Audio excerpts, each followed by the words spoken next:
Hello, and welcome to the Running Hook Podcast, hosted by Alex Burr, a member of the Running Hook Podcast Network.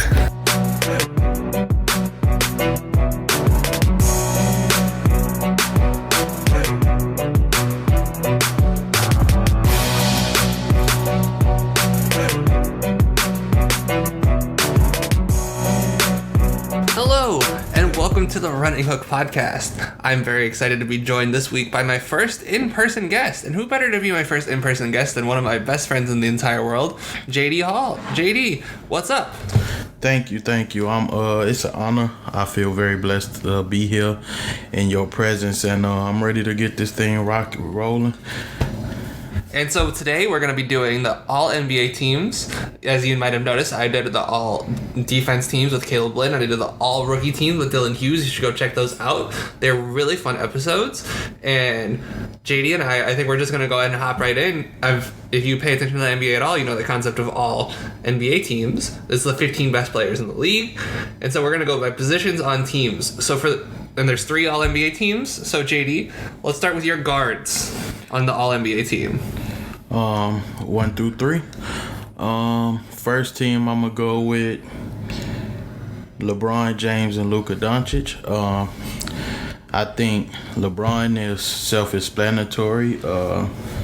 Luka is one of those very unique players that I think his numbers are so ridiculous because he's so consistent with it that they go unnoticed.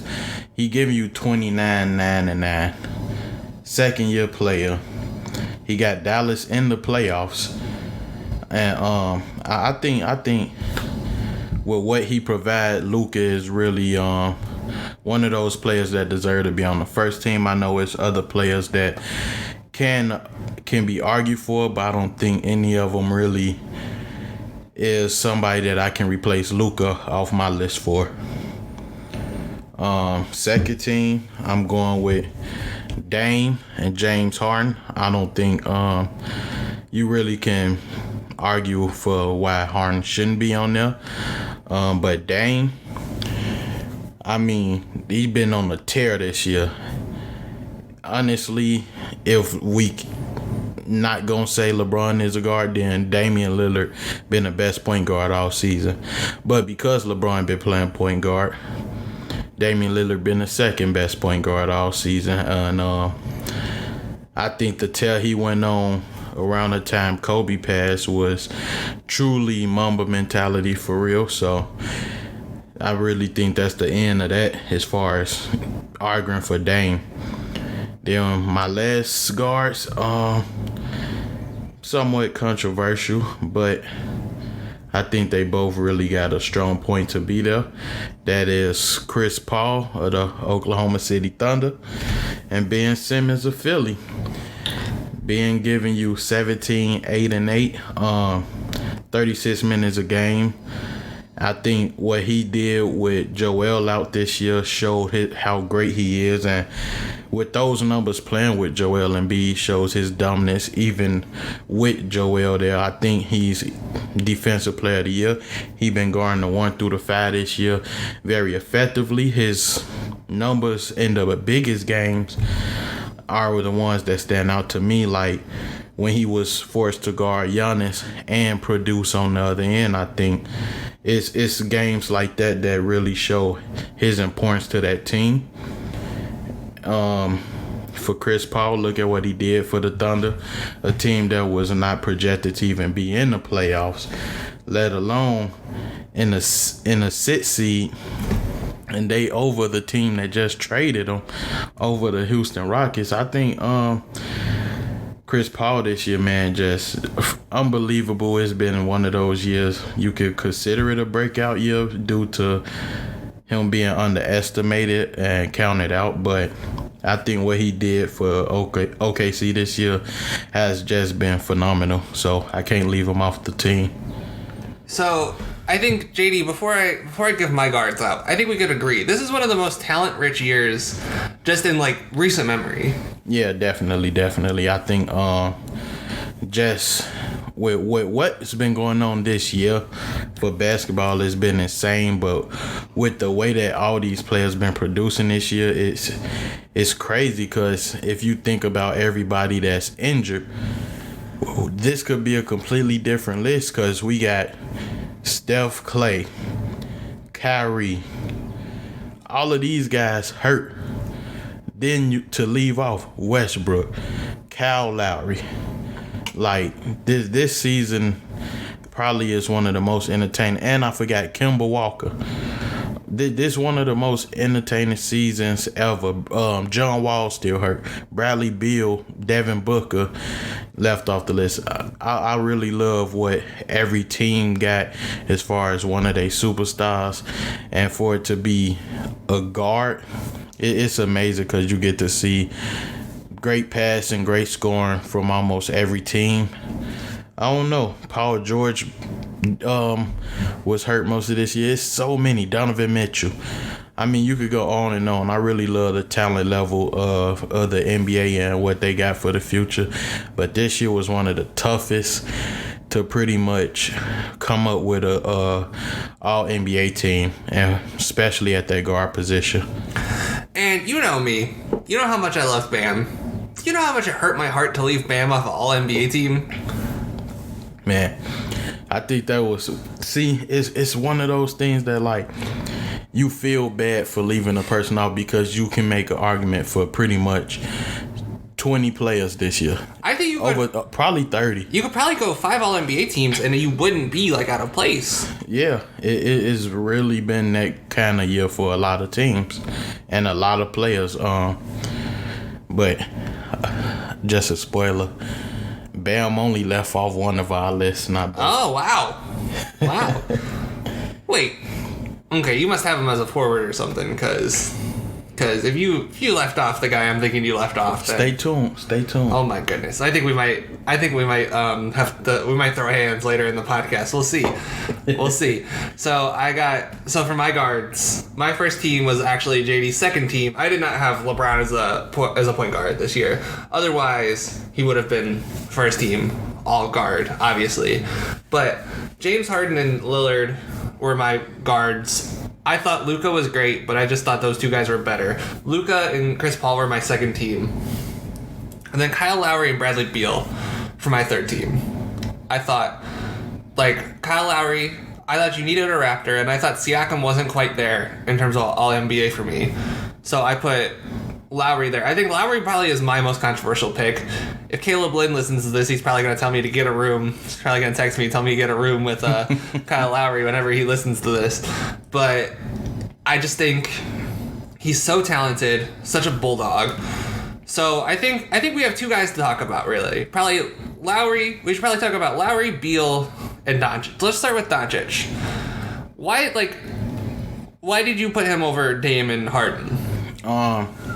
Like I said, the numbers and what he provide for that team. I think as far as Dame go, I mean, they team dealt with a lot of injuries. He's still been box office, somebody that I love to watch night in, night out. One of my favorite players to watch play. One of my favorite players in the league just based off of the way he play, his mentality. But due to the overall game aspect, I feel like Luka Doncic has been just superior outside of scoring to what Dame provides. I mean, Dame not a bad passer, but like I said, Luka is averaging 9 assists with 29 points, 9 rebounds, and the way he does it, it looks pretty much easy.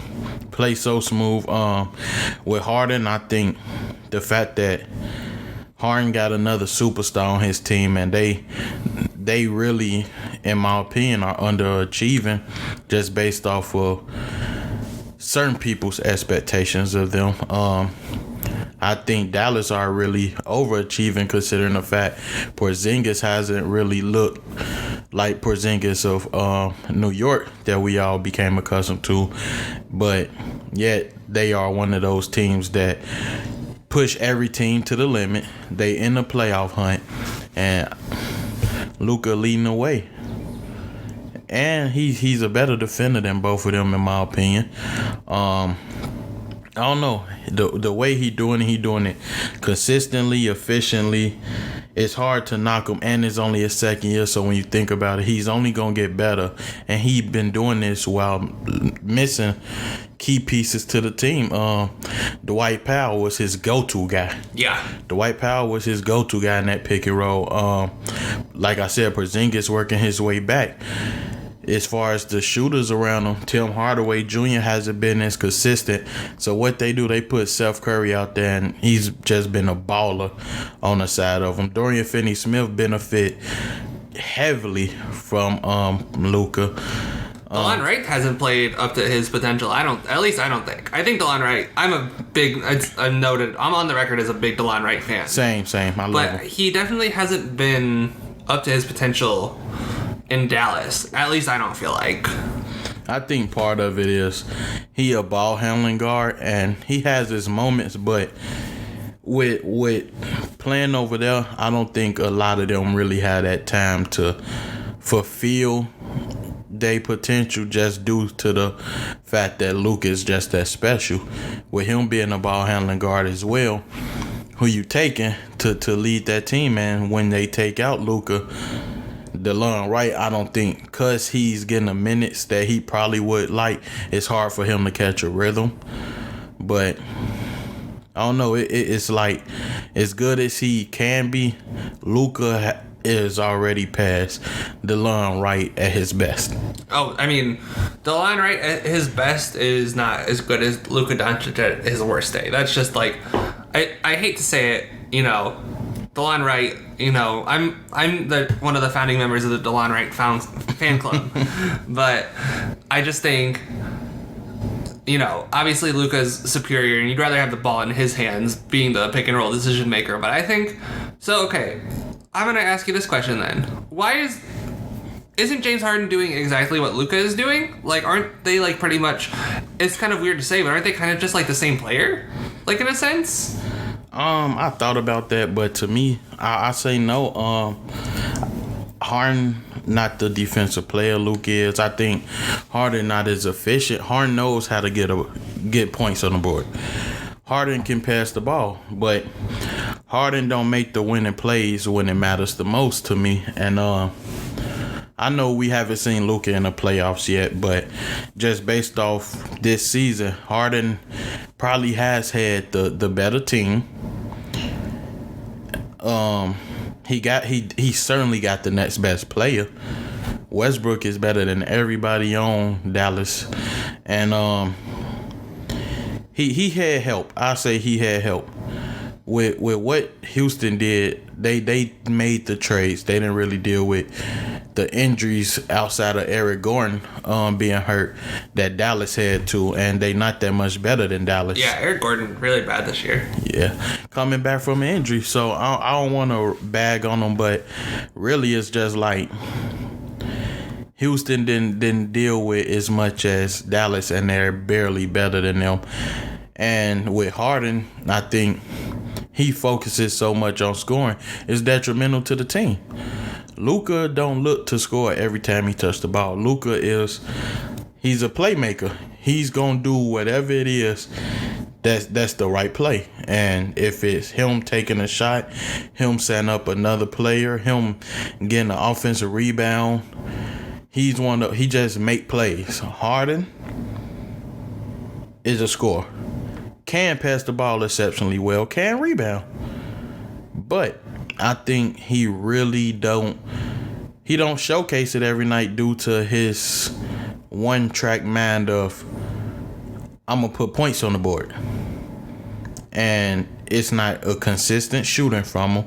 You get more consistency from Luka. Harden is one of those guys that I think he's so great at getting to the line, he let it affect everything else that he do, because he don't look to make shots most times, in my opinion. If he looked to make shots versus draw fouls, Harden probably would average 40, 45 points. Just because he's still going to get to the line that much. You're saying if he focused on getting the line like maybe 8 times a game and stuff? Just on the shot attempts he take, most times he looked to draw the foul. if he looked to make the shot, I think he still get to the line as much. And because he focused on actually making a shot versus drawing a foul, he wouldn't be as bothered. I think so. Something interesting about when you think about Luka and Harden, they're both two of the best guys in the league at drawing fouls. Mm-hmm. Harden is averaging 12 free throw attempts a game this season, which is absolutely ridiculous. Mm-hmm. That is an insane amount of free throws. And Doncic, I think, is averaging 9. Which is also insane. I have a theory that, scoring averages and whatnot are up because, pace is up and just everything is like, I think offense has figured defense out in the NBA. I think it's really hard to play I think it's harder than it's ever been, which is why you see, such explosive scoring numbers. And plus, I think the pace is just astronomically high. But you have to figure, getting to the line 9 times a game, that translates to any era. Maybe you're getting to the line 2 times less, but if you get to the line 9 times a game in this era, you're probably getting to the line 8 times a game in the normal era. The physicality aspect of it. So I think the last thing I'll say about Doncic before we move on to other guards is I'm intrigued, to say the least, to see him against the Clippers in the first round. Yeah. That's the ultimate playoff test for a guy like Luka. Yeah, in the matchups versus them, he had one game that he looked kind of bad, but it was when the Clippers first started rolling, and one of the first times their team was healthy, and just them throwing Pat, PG, and Kawhi at him. Every other play was stifling, and they came out. Porzingis said, it looked like they came out here to whoop our ass, and that's exactly what happened. I think after that, Luka started finding his groove versus them as far as knowing how to attack their defense. One of the best defenses in the league. Definitely the best perimeter defense in the league. Just with everything that they can throw at you, and they top guys are all first team defenders, and they're definitely that caliber. So I really think that is the test for him in the playoffs. If he can still perform with consistency and not force anything, because in the playoffs you got to be consistent. You got to know when to take your time and when you need to hurry it up. I think that's definitely the ultimate test for him. Hopefully Porzingis is back to being a Porzingis that we know from New York, because I really want it to be a competitive series. If you notice, I bring up Pacers examples a lot. There was a game that Dallas played without Luka in Indiana that I went to. Mm-hmm. And Porzingis dropped almost 40 on the Pacers. It was clockwork. It was real easy for him. I think people forget. I think that they need to play him at center a lot more. I know, obviously, you play Dwight Powell. Obviously, Dwight Powell's Luka's boy. But, my God, they play Porzingis at center. That's a deadly pick and roll combination where you have, because you are scared of Porzingis' 3-pointer. Porzingis is shooting I think he's shooting around 39% from 3 this season. Mm-hmm. And then you have Luka's a deadly foul drawer and finisher. I mean, just those combinations, you got to be terrified of the pick and roll, and we'll see, because if there's any team that could switch that pick and roll well, it's the Clippers. Just throw Marcus Morris on Porzingis. But I think before we move on to the forwards, I think we need to establish, I don't think there's any 2 people in the world who love Chris Paul more than we do. Agreed. I don't think that there's, I think we both love Chris Paul, and I'm surprised you had him so low. I didn't want to. I really didn't want to. My favorite point guard all time, by the way, outside of a healthy D Rose, they were 1-1. But I had them that low just because the numbers of other guys and what they mean to that team. Dame went down and Portland fell to 11th. He comes back 9th seed, and he was giving you 35 to 45 every night. So his numbers not compared to the other players, but his impact still is just as great. So I couldn't knock him off of the all NBA teams, but I definitely couldn't put him above some of the other guys. Yeah, that's why he was my fourth guard. So before we transition to forwards, JD gave a little spiel on why he had his guards where he had them, but I'm going to go ahead and give mine. Harden is because he's averaging 34 points a game. Rockets' lack of relative success or not, that's pretty good. And then Dame, for the reasons JD just said. I literally don't have to say anything that JD didn't say because Dame was a literal fireball this season. Like, he was just a literal ball of fire, just destroying the league. Now they did finish 9th. But, okay, real quick question for you. I just want a quick answer to this. Who would be worse if you took them off the team? Chris Paul? Or Chris Paul off the Thunder? Or Dame off the Blazers? Dame off the Blazers. And I think it's close, though. Yeah. Those guys are both lifting their teams. Yeah, agreed. And Chris Paul isn't like putting up great numbers by any stretch of the imagination. He's only averaging 17 and 7 assists. But anyone who watches a Thunder game doesn't watch the game and go, oh wow, this is Danilo Gallinari's doing, as much as Danilo Gallinari's a good player. Mm-hmm. They don't go like, oh, this is because of Shea, even though Shea has been playing out of his mind this season. It's obvious where the impact is coming from. It's coming from Chris Paul. Yeah, I definitely agree. I think that nobody can argue that. I feel like Chris Paul's impact on that team shows in Shea. It shows with the guards, the young guys for sure. It's just that I think they bench is a little stronger than Portland's. You take out Chris Paul, you can fill that spot Dennis Schroeder. Mm-hmm. And Dennis Schroeder is one of the leading players, if not the leading scorer off the bench this season. And when you look at Portland, you take Dame off, you throw in Anthony Simons, and not good enough. He can't give you he can't give you 15 points that Dame will give you in the clutch. I wouldn't I like Anthony Simons, but he's not ready. He's 19. Yeah, he's not ready to fill those shoes of Dame. I'm not saying Schroeder can fill the shoes of Chris Paul, but Schroeder is a vet, been in the playoffs. He know how to win games. He's better equipped to step into the role of Chris Paul for that team than Anthony Simons. And so that's a good answer to the question. So just for my third team guard, since I didn't really elaborate on them, Lowry, same reason for Chris Paul, but the Raptors are second in the East, and there's just no way that they're that good if their point guard rotation is just Terrence Davis and Fred VanVleet. As much as I love those guys, they're really good, but they're not that. They can't lift them. They can't lift the Raptors the way Lowry has. I think he's been the key player for them. And it hurt my heart to leave Russell Westbrook off because I'm a huge Russell Westbrook defender. Same. But Bradley Beal this season is averaging 30 points a game. At a certain point, you just have to be like, what are we doing here? He's been one of the 15 best players in the league this season. There's just no ifs, ands, or buts about it. But to move... Sorry, Bradley Beal, the Wizards really don't deserve a whole lot of my time. So, no offense to you, you've been great. But I just, there's time better spent. And the time better spent is going to lead us to the forwards. So, JD, why don't you go ahead and tell us your forwards? First team, can't leave off Kawhi and Giannis. No need to explain there. No. Just listen to the name. Second team, maybe a little controversial to some. It's a no-brainer to me. I take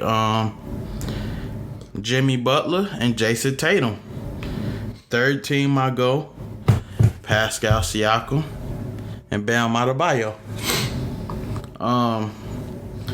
Do you want me to explain, or you want to get to yours? You go ahead. We'll talk a little bit afterwards, but explain Bam, because I love Bam, but he's on your team and not mine, so I'll let you explain Bam. Bam Adebayo. For Bam Adebayo, it's like a no-brainer to me because to me he may be the most improved player this season. Some may disagree. Bam Adebayo defense this season. His progression on the offensive end. Bam averaged 9 points last year. 16 this year. 11 rebounds. 5 assists. He's a center that they run the offense through. He defends everybody. Lord knows the defense that they have set up for Giannis. The defense they have set up for Embiid. It starts with Bam Adebayo's versatility, his strength, his speed. The way that they play not only goes through Jimmy Butler, but it goes with Bam Adebayo. Bam Adebayo is one of those pieces that this season, you plug him into any role, he pretty much has flourished at it. Obviously not as a shooter, but you plug them in for your shooters and they excel. Duncan Robinson, undrafted. Most of those handoffs that he get from Bam leads to open threes. Mm-hmm. Tyler Hero the same way. The pick and roll that he runs with Goran Dragic. The alley-oops that he throws to Jimmy on back doors, to Derrick Jones Jr. I mean, Bam Adebayo has been superior in his role compared to last year.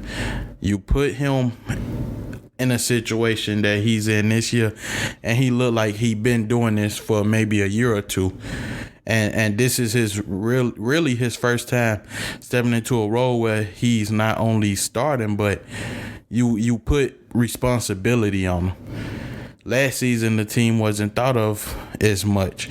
This season, okay, they brought in Jimmy Butler. Let's see what they can do. Nobody thought that there'd be a top team in the East, and the only team to beat Milwaukee every time they played. One game was without Jimmy. They won in overtime. The second game, Bam Adebayo was stifling Giannis. I mean, bottling him up. And then at the same time, they throwing Jimmy, Iggy, Jay Crowder. But it starts with Bam. I think his presence on both ends really elevate that team to being one of those teams that can sneak and beat any team in the East, in my opinion, in the playoffs, just because the versatility of Bam and the fight. He really embodies Miami culture. And so let's just talk about Jimmy and Bam now, because I feel like, so you can't really separate those guys. Now, I will say, we'll talk about Siakam in a second, because I did leave Siakam off my team. Siakam, like Westbrook was my last guard, or my first guard left off. Siakam was my first forward left off. I would have put Siakam then Bam if I didn't have, your team was obviously different since you put LeBron as a guard and I had him as a forward. Absolutely. But just like those two guys this season have been incredible. Jimmy in particular, I think this is by far Jimmy's best season. He's been a pest off the ball. And so before, I'm going to ask you a simple question. Before they traded for Jay and Iggy, who on their team would you have trusted on ISO defense other than those two? Maybe a healthy Justice Winslow, but right, he wasn't playing.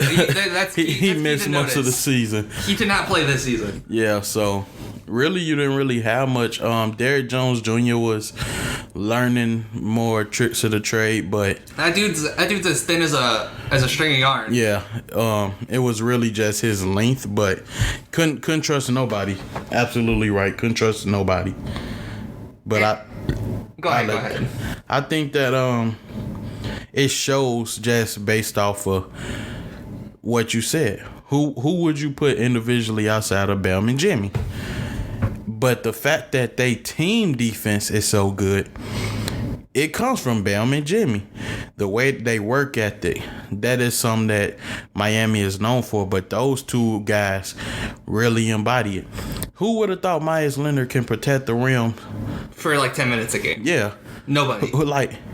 In Portland, you knew he could shoot. That's it. You never seen this guy actually play defense. He's a solid help defender. Kelly Olynyk plays a very nice role defensively for them. We know that he is not a shot blocker, but he literally fills every lane. He switches very well.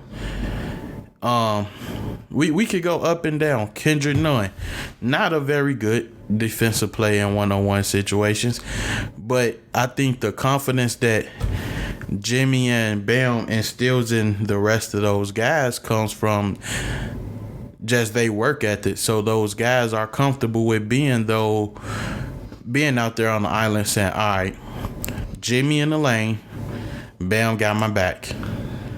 I really think that the way that those two bring just that firepower, that never give up attitude, that unwilling to bow down to anybody, I really think that makes Miami such a presence in the playoffs because they team embody those same values. So Jimmy's averaging 1.7 steals a game this season. And it really feels like when you watch them, feels like he's averages more.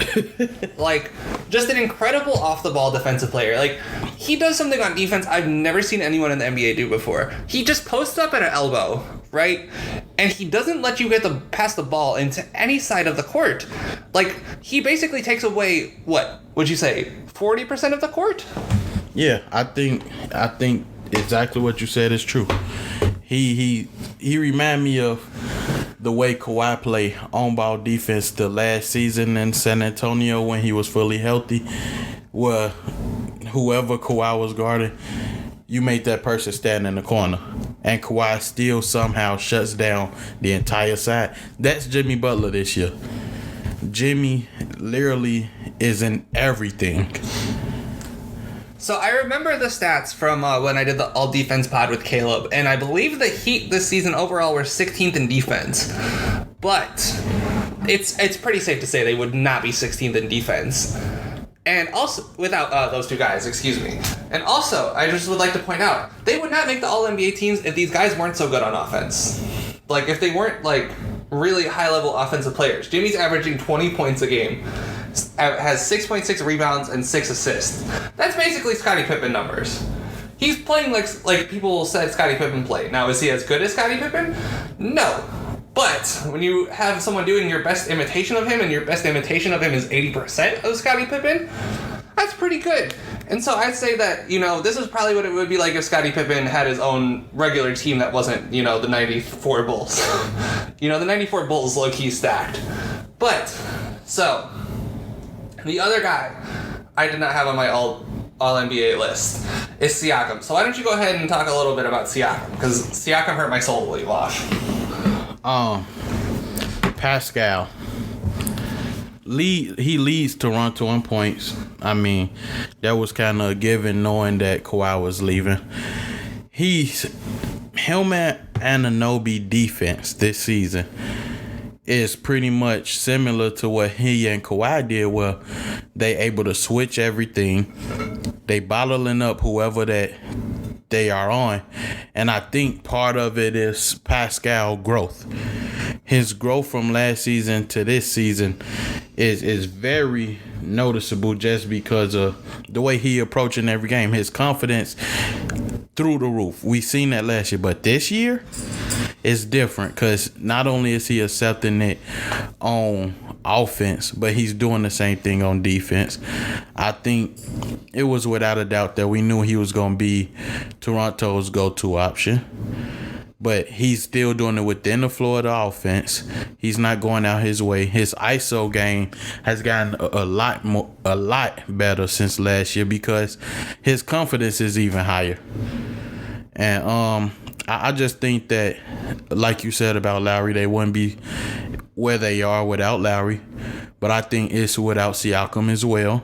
It was tough to leave Lowry off, let me say that. But there was no way that I could leave everybody off Toronto off. Lowry was tough, but Siakam definitely made it on I just think that we seen the best of Lowry last year. We seen that when it matters most that he could do it. The question coming in was, for Lowry, could he sustain that? We seeing that he is. For Siakam, it was, can he elevate his game from what it was last season? And I think he did just that. Both sides of the ball. He's really impressing me with the way he's leading. It's times where I see him talking to the young guys, Terrence Davis, Anunoby, Patrick McCaw, who has more championship experience than him. That guy. It's like he's starting to remind me of a veteran presence, and he hasn't been in the league that long. This is his last year of his rookie contract. Exactly. And like he over there with Serge and Marc Gasol talking to them and Lowry as if, okay, I know y'all made y'all mark here. Not only am I making mine, but I'm gonna elevate mine by taking everything that y'all giving to me, what Kawhi has helped with, Danny Green, but I'm gonna make it my way. And he's a irky jerky player. You really can't predict what he's gonna do on either side of the ball because he's like I said, irky jerky player. He's in and out. His length make him a wiry defender, and on offense he's very slithery. So I think that the way he goes about playing the way that he does while utilizing what his vets gave him, I think is really impressive, and he couldn't be left off my team. And if I did leave him off, like, I would have did what you did, put Lowry in as a guard, but it was no way I could leave Siakam off. I mean, he's been just phenomenal off the charts this season. I know I keep bringing it back to the Pacers, but there was a game they played against the Pacers. They were down 10 with about 2 minutes left. And Siakam and Lowry just did this press. And it just was like, it flustered the Pacers. It was like a 1-3-1, those like diamond presses that they run? They ran one of those. I couldn't believe my eyes when I saw one of those in the NBA. I'm like, are they running a 1-3-1 press? But you know who they had at the head of the 1-3-1? Siakam. And it was like, of course, this dude is so athletic and wiry. Of course you're going to have him pressuring the ball handlers. Mm-hmm. And then, you just have your length. Like, Anunoby hasn't even played that much this season, it doesn't feel like. But, dude, I don't know. Like, I feel like they're being slept on majorly coming into the playoffs. I feel like that they're a team that's really... They're probably... This is my money. For my money, they're probably the fourth best team in the league. And I just don't feel like they're getting that credit. You know what I mean? Like, I feel like they should be the ones that teams are scared of coming into Orlando. Like, I don't know. This is just speaking for myself personally. I know that Clippers-Lakers is looking good to be really, really hyped up. Mm-hmm. I can't wait to see Boston-Toronto in the second round. Agreed. That is going to be such a fun matchup for nerds.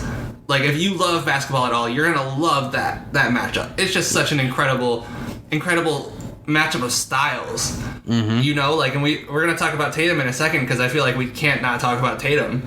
But man, dude, that's going to be so much fun. And I think I'll just go ahead and give my list now since I know it's been a while since JD gave his.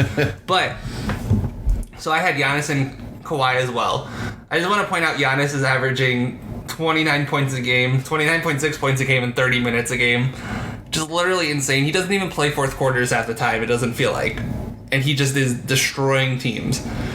And then Kawhi is averaging about 27 points a game. This is just an incredible season by him.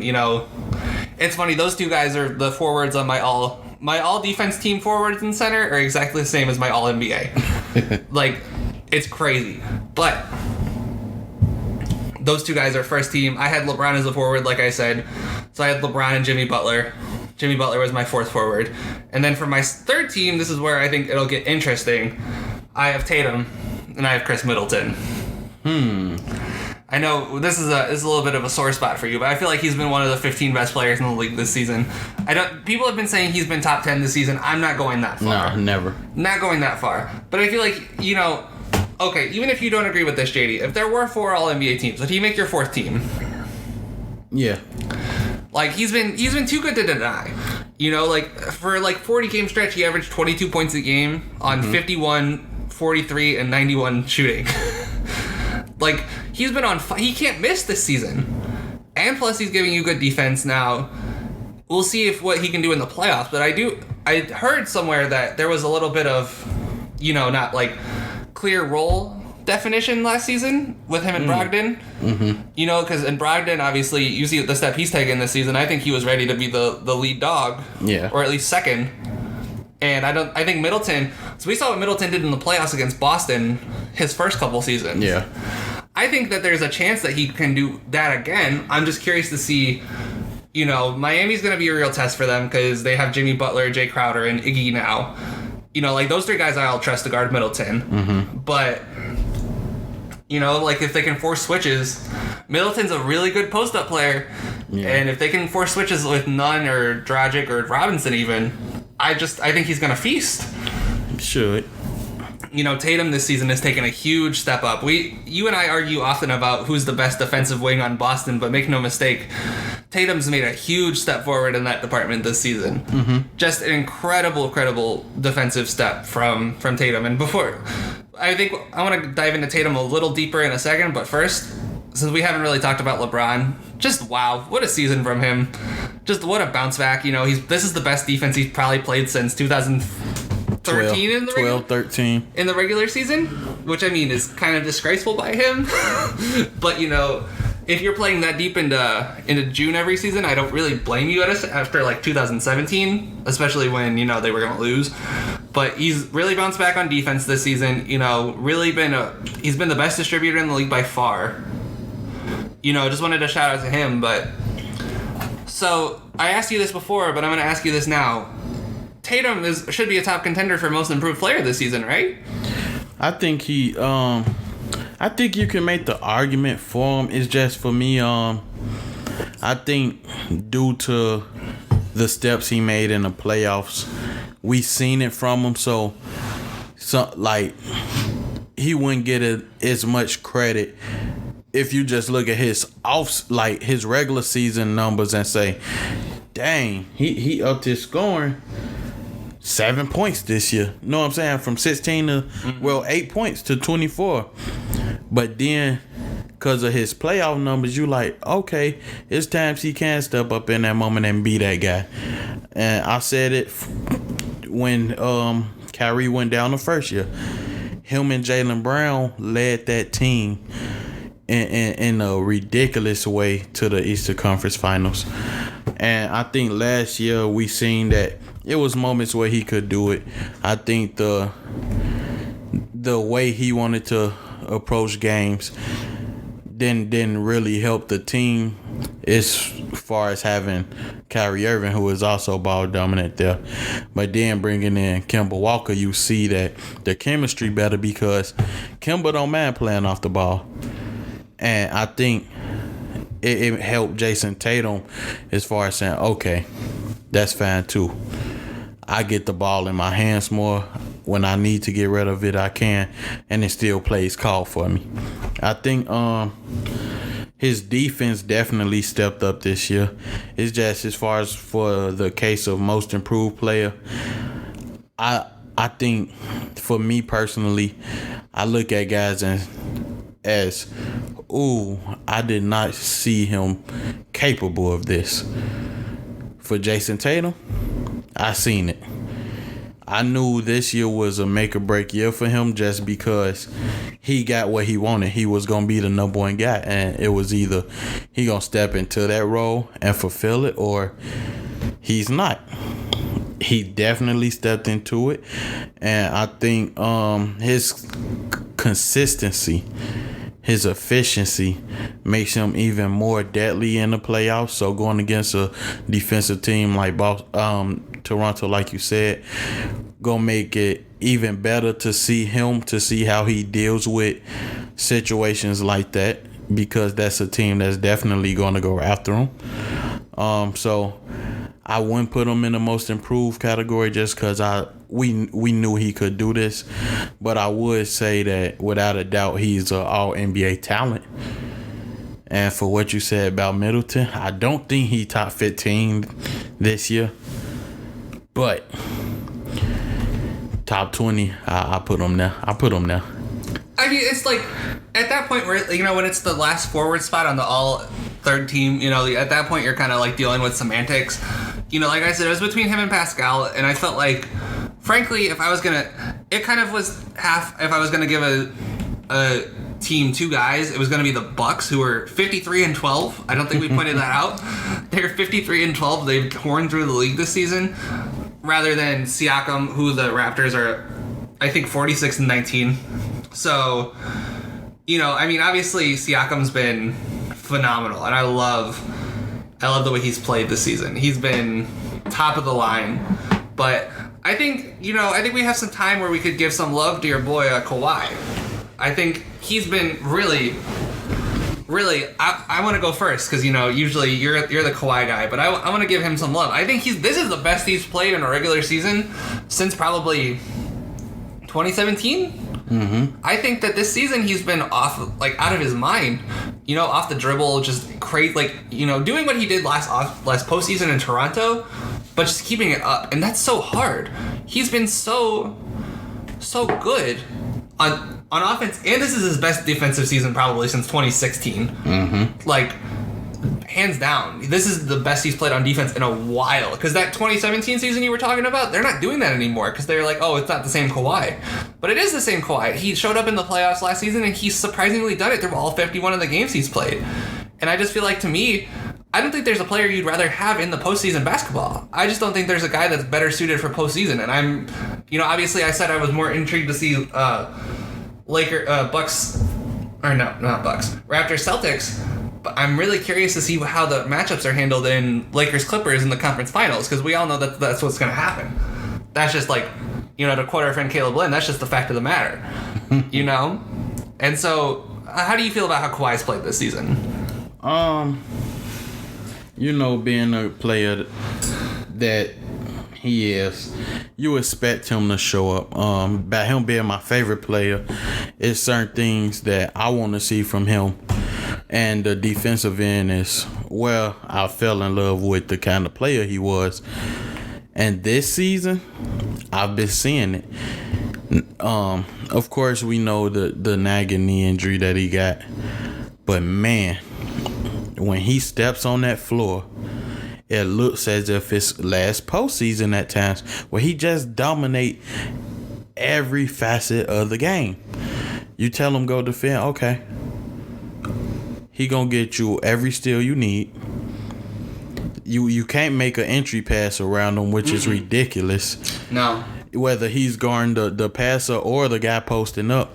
I remember a game versus LA this year where he was switched on to Anthony Davis and Anthony Davis couldn't post up. I said, whoa. AD was just raking treads over there. And he barely moving with Kawhi on him. And we know the kind of defender that he was. But this year, it looks like he's getting back to it. And in all the elite games that the Clippers been in this year, he's pretty much said, all right, who you want me to get, coach? Oh, big moment, got him. The way he guarded Harden in the last game that they played Houston was remarkable. I was like, wow. Harden looked pretty bad versus them that game.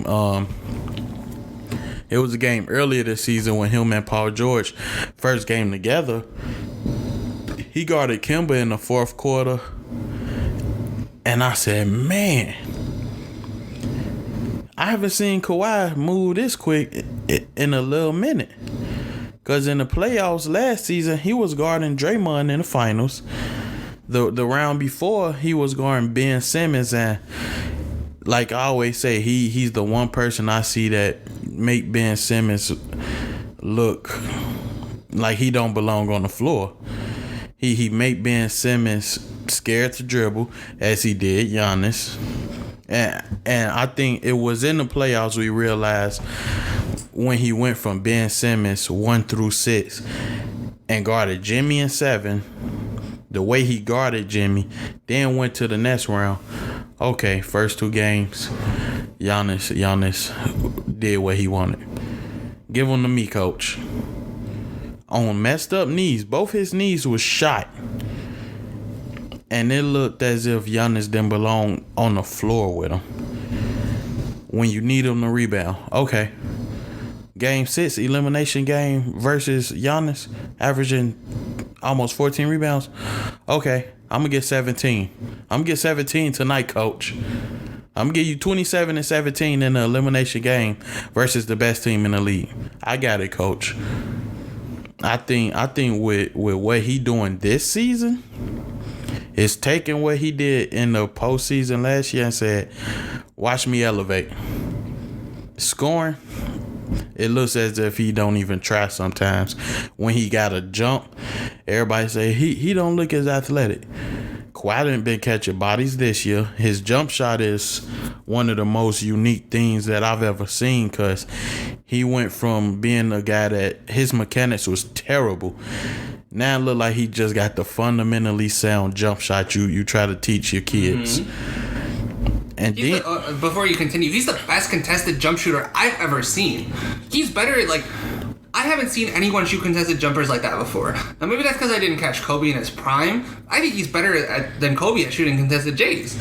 I think his footwork, like, and how strong he is. I think those both, because it's like he's contested, but he's open at the same time. Yeah, it looks crazy. Like, oh, that was good defense.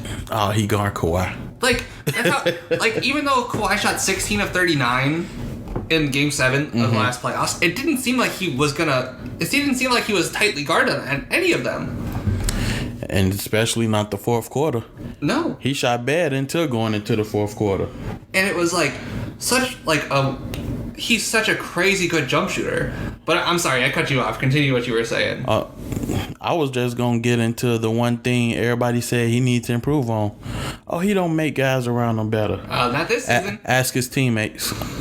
The passing he been doing, I mean, all these no looks, all these fireballs he throwing down the middle, all these fundamentally sound bounce passes on fast breaks. The way he passing the ball this year is like, y'all said this guy couldn't pass. He giving you 5 assists.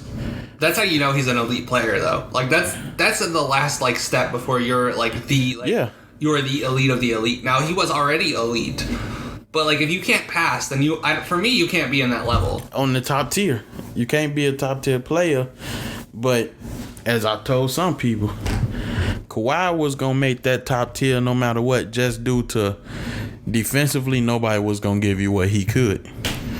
And now that his passing is what it is, and if you want to add in one more thing, he probably got one of the tightest handle at the small forward position. Not the best, but the tightest.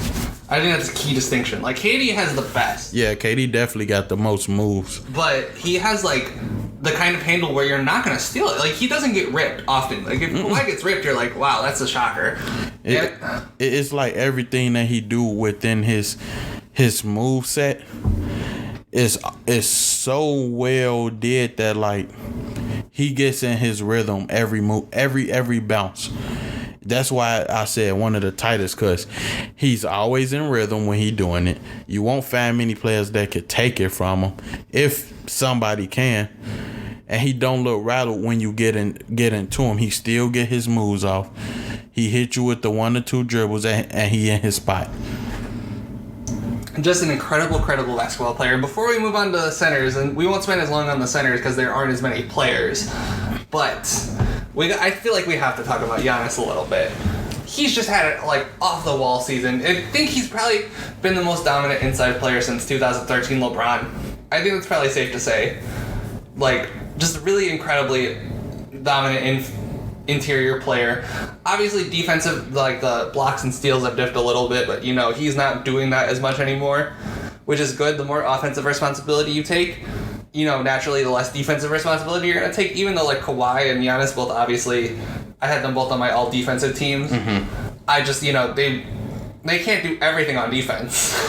You can't trust those guys to do it. Like, like Michael Kidd-Gilchrist, right? You could just tell him to do whatever on defense, and he can probably do it because he's a really talented defensive player. But he's also not carrying your offense on the other end. Mm-hmm. So this is what I think about Giannis. Like, he's just really, really well-rounded basketball player, shooting 62% from 2 this season. You know, just one of the best rebounders in the league, one of the best scorers in the league. You know, still a great weak side shot blocker. And I'm curious to see in the playoffs, A, if his free throw percentage goes up, B, if his three-point percentage stays the same. I feel like those two things are massive because he started shooting threes this season. He's making them at about a 31% rate, which is below average. But for Giannis, remember like when we were kids and all we heard was, oh, D Rose needs to get a three-pointer, And then he started making 33% of his threes the year before he tore his ACL, or the year he tore his ACL, I guess that was. And then it was like, oh wow, he's a complete basketball player now. I feel like that could be the case for Giannis, but I'm curious to see how you feel. I think that as long as he continue to show he's not afraid to take it, he's gonna be great. Because when you wanted him to take it, when he's being dared to take it, he steps into it. He looks confident. He understands either I make it or I don't. I make it up on the other end if I don't. If I do, our defense is set. And there was a game versus the Lakers earlier this season when he made 7. I said, wow. If Giannis shoot like this every night, he on Kevin Durant offensive level as far as I can do whatever I want when I want. And I was like, man, the league do not want Giannis to be able to make threes on this kind of level. No, they do not. I mean, versus the top team in the West, record-wise, you give them 7? With Anthony Davis guarding you? You going at Anthony Davis and LeBron, and you make 7? And to add insult to injury, you had crowned yourself with that kind of confidence to do that versus not only Anthony Davis, but LeBron James, still the face of basketball, still the face of athletes. To do that, you know you are on your way to being one of those guys that's considered not only one of the most dominant now, you trying to cement your place in history. So I really like that he's stepping into it and knocking down the shot. As long as that he keep that confidence, I don't care if he's shooting and missing. He not gonna miss every one. And as long as he know that, every team is in trouble. And speaking of Anthony Davis, I think that's a great time to transition to the centers. And so I think all three of our centers are the same. I think the order's a little different. So let me guess. Your order is Anthony Davis, Embiid, and Jokic. 100% correct. Mine is Anthony Davis, Jokic, Embiid. And so let's give AD a little bit of shine before we move on to the other two. Because the other two, I think, is frankly the more interesting discussion. But Anthony Davis has been one of the top, 6 players in basketball this season, I think. You know, if it wasn't for positions, he'd probably be on my second team, but he'd be the first forward or first big. You know, just because you need to have a center, and Anthony Davis has been out of his mind this season. Yeah. So why don't you go ahead and say a little about what makes AD special? It's not really nothing you can't say. He can knock down the shot. He one of the best rebounders in the league. Guard 1 through 5. He could guard the pick and roll without help. What can't you say about him? I love that this season he really embraced being a villain, because a lot of people is trying to villainize him for the way that he left New Orleans, and I think the way he responded is, love me or hate me, I'ma ball out. Open shot, cash.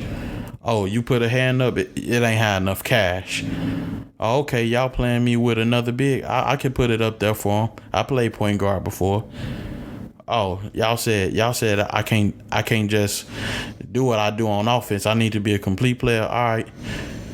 Okay, you get picked. I got both. What do you want from Anthony Davis that he can't do?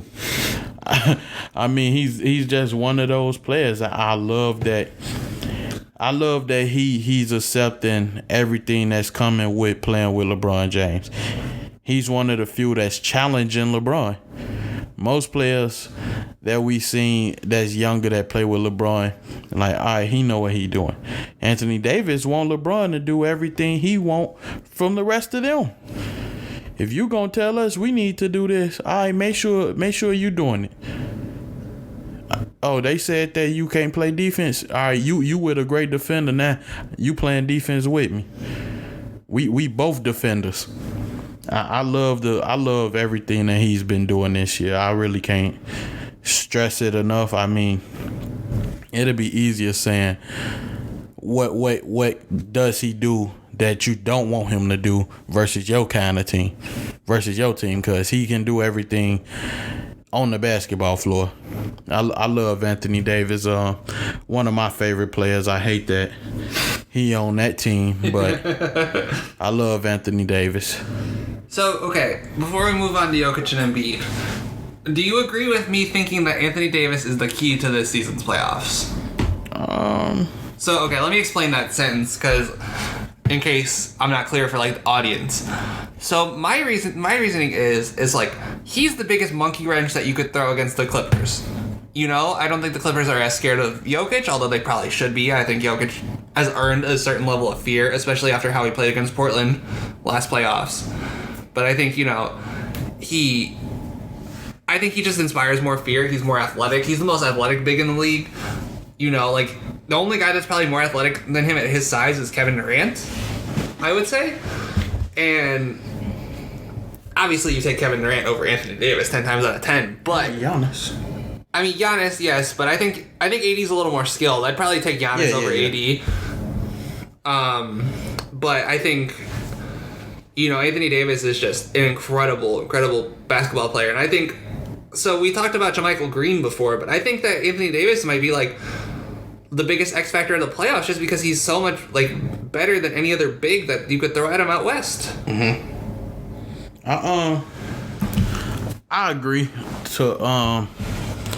I agree. I think that with what Anthony Davis can do versus you put a big man on him, he can drag him outside. Put a little man on him, he could post him up.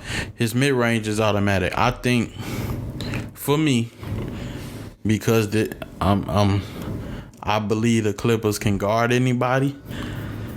You can't put Montrez on him, he shoot over him.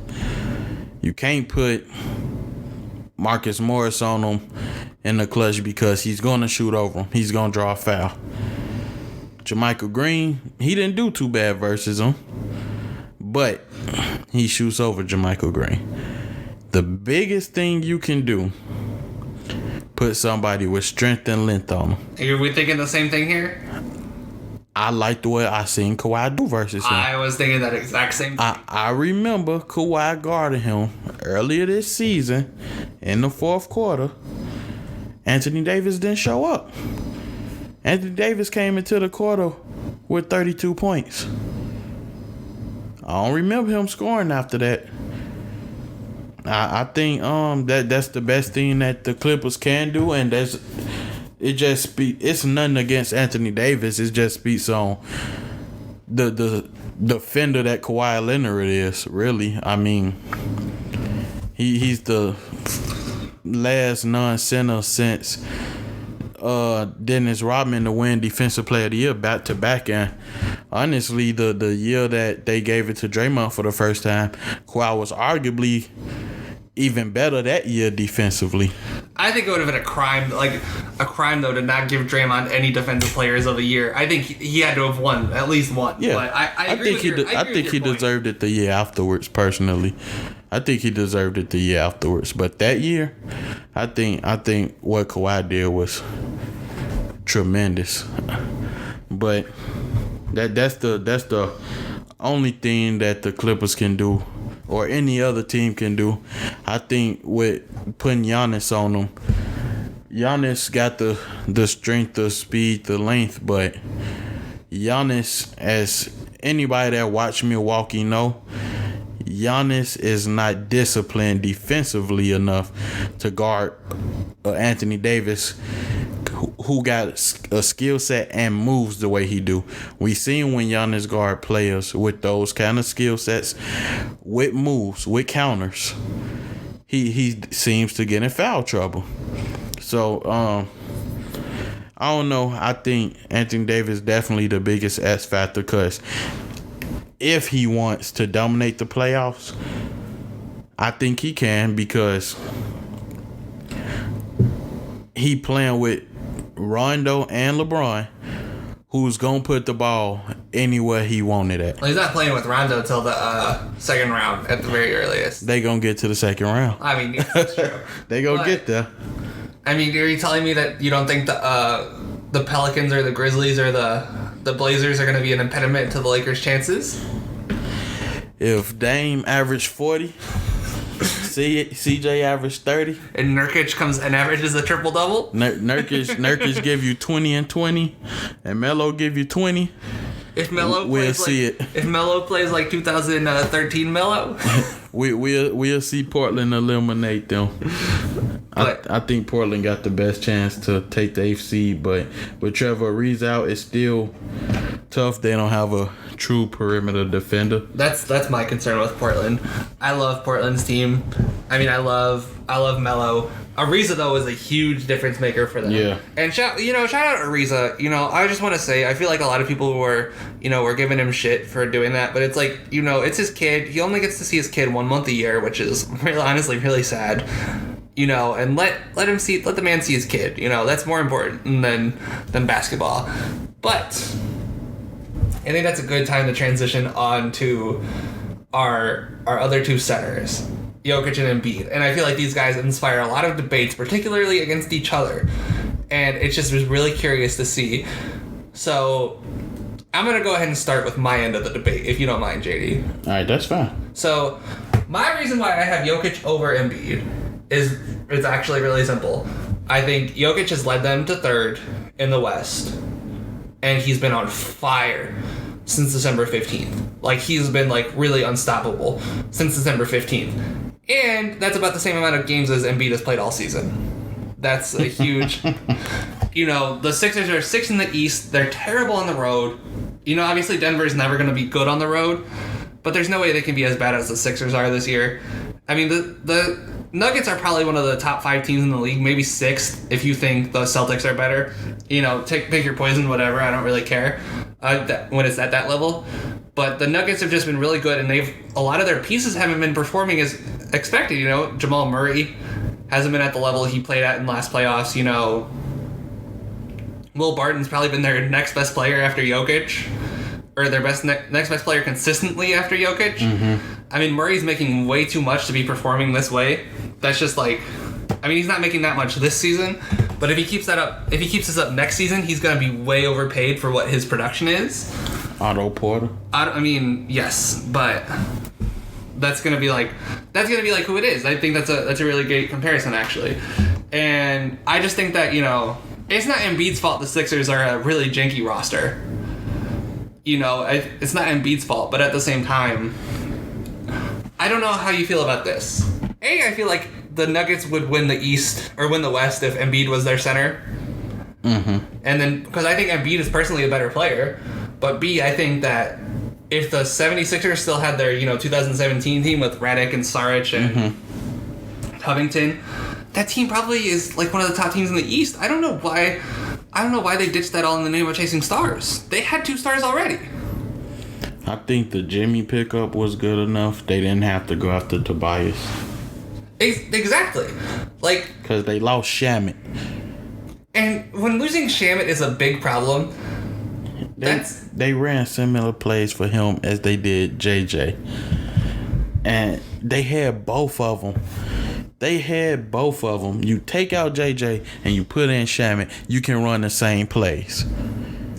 Is it bad that the player I like most for them coming out of that trade was Mike Scott?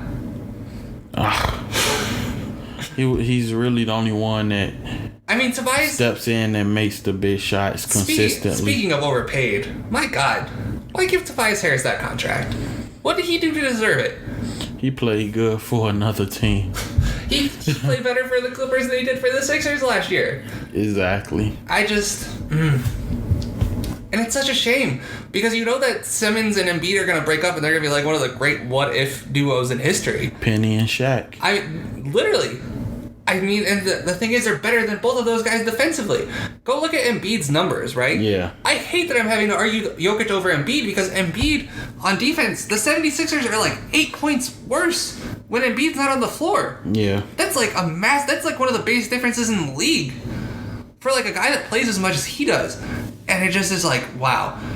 The fact that Jokic has just been consistently better than Embiid. I mean, Jokic has stepped up more in the playoffs. Like, even though I think Jokic only was there last season, actually, but still, Jokic really proved himself. Like, that series, that triple overtime game against Denver, or against Portland, excuse me, he showed himself out. He played 65 minutes.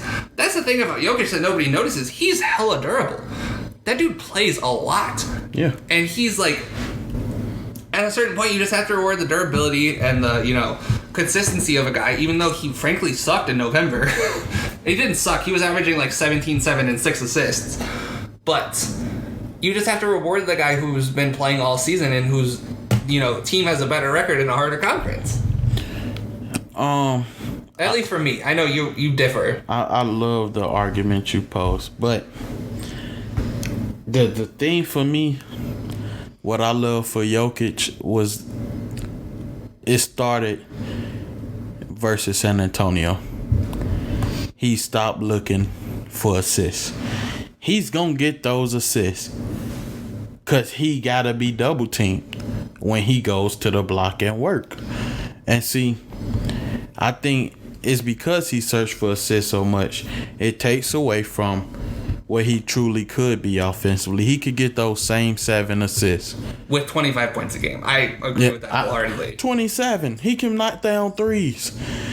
And I think with Jokic is just that for me, he's not as dominant as he should be on the offensive end. He's already not a good defender, in my opinion. He's not as bad as people say, but I agree he's not. No, he's not terrible. I mean, but he can't protect the rim for sure. He'll get in your face and contest shots, but it don't block the shot. Yeah, it only goes so far. With Embiid, he can do both.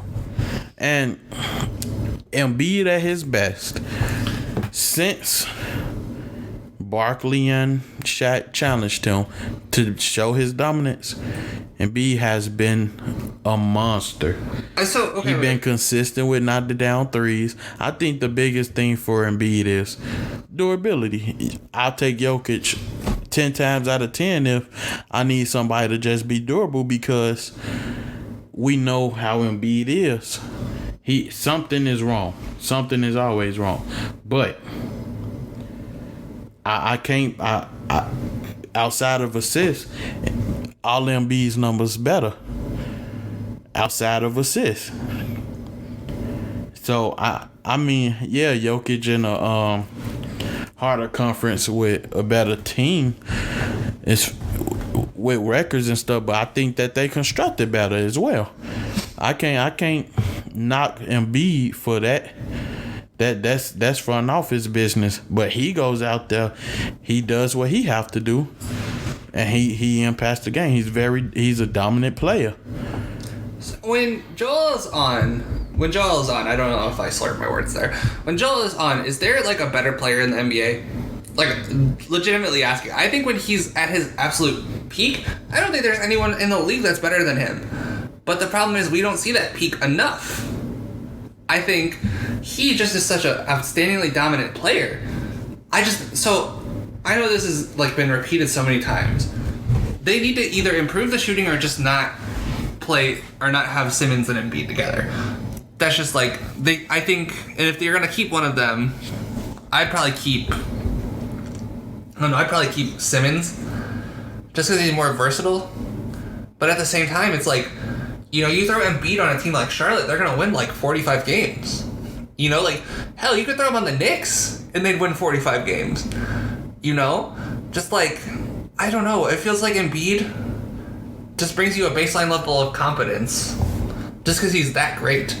But I feel like Jokic, it's kind of weird in a way. I feel like Jokic can almost raise your team's ceilings of how Now, should he hunt for his shot more? Absolutely. I think Jokic might be the best post player in the NBA.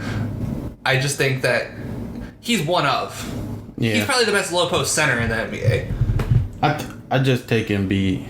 I gotta take Embiid though, but I take Jokic second.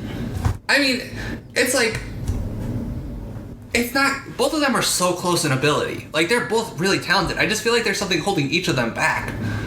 You know, obviously Jokic isn't as athletic as Embiid is. If you gave Jokic Embiid's athleticism, is Jokic the best player of all time? Man. Now that's tough though. It's a good question. You don't even have to give him Embiid's defensive instincts, just his athleticism.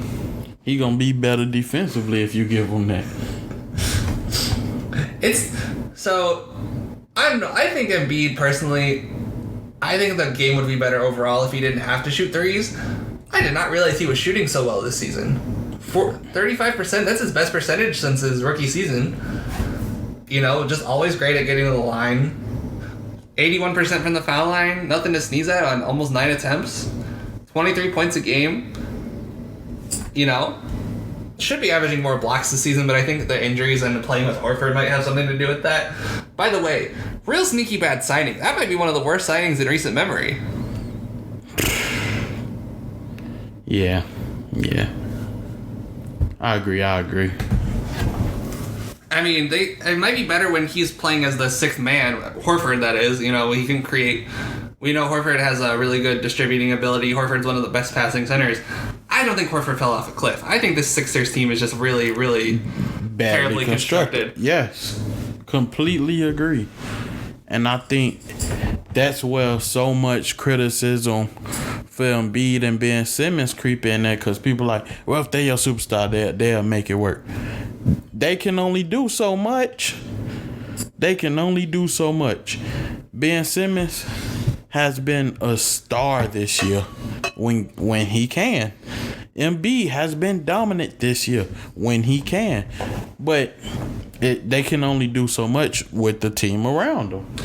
I think if you plot both of those guys in Denver wins 70 games a year. I think they're such a good organization. I mean, look at what they turned Jokic into. Yeah. I mean, look at what they turned. You know, I mean, Gary Harris obviously should not have been picked 19th, but, you know, they turned Gary Harris into a good player. They turned Jamal Murray, you know. And I just think that Denver, low-key underrated organization. But I think that just about wraps it up for us, JD. Yeah, I think we hit everything that we need to hit on for the most part. I think we really didn't have that many differences in our list. It's a tough year. It's a tough year to choose who from who, because everybody been great this year. But I really liked it though. It was fun. It was exciting. I'm extremely honored. It was a blessing to be able to do this with you. And it's always a pleasure to do it with you, my man. And I think that's going to be just about it for us. I do want to shout out Domantas Sabonis and Brandon Ingram. They weren't nearly on that level, but they both had really good seasons. I wanted to shout them out. They were pretty good, but not quite that good. Also, Westbrook, obviously, you know, like you said, Kemba Walker. You know, just so many guys that we left off. You know, I think the centers is pretty obvious. You know, maybe Gobert if you were feeling inclined that way, but Karl Anthony Towns if he played. Okay, that's one thing I want to touch on before we go. He just missed like 15 straight games in the middle of the season. Yeah. If he played for another team, you'd be like, what the hell? But it's the Timberwolves. I think Karl Anthony Towns has got to go. He can't stay in Minnesota, man. That team is... Maybe Rosas will be better. I doubt it, though. They finally giving him what he want with D'Lo, so... It'll be interesting. We'll see. I mean, easily the best point guard he's ever played with, although it's not saying much. Yeah, Rubio. I mean, Rubio is definitely a better distributor. I mean, I think the first couple of years of his career when he had Rubio were the best seasons of his career, if I'm not mistaken. When he was actually, you know, having a good point guard distribute the ball to him. When he wasn't crying. I mean, yes, he cries, but... That's all about his numbers. I hate it. But do you blame him, though? He's playing in Minnesota. When they had Jimmy, he wouldn't compete. I mean, okay, but... I don't know. That whole Jimmy Butler situation, I don't think was good for any person involved. And plus that team... Wiggins. that team was just so haphazardly thrown together. You know, Teague, Wiggins, Butler, Taj Gibson, and Cat. Like, I don't think that team. I mean, they were fourth before Jimmy got hurt, but I don't think they would have stayed fourth. I think so. I think maybe like fifth or sixth, but you know, who knows? That whole season was just wild. But I think on that note, you know, of course, it's very fitting that we end on more Jimmy Butler talk. So I want to thank JD Hall again. You know, I didn't really, you know, he's at my house, so you know, it was bound to happen. Plus, you know, we both love talking about basketball, so why not put it out on the airwaves? But I just want to thank you again, my man. Rockstar Life, thank you. And I want to thank everyone for listening. You know, we have some great podcasts on this platform. We have the Triple Option Pass with Ryan Gregory and Devin Voss. Hopefully they're putting out another episode soon. We have the Battleground. That's on a little bit of hiatus at the moment because July is a very busy month. But that also features JD Hall. And it features our friend Bryce Shaddy. We have Linsanity with Caleb Lynn. That's definitely not on hiatus. He has a lot of good episodes coming out for you soon. And we have the Circle City chat room with Zach Griffith. Check out our awesome episode that we put out last week with the first episode of the Raimi Spider-Man trilogy. And I want to thank everyone for listening.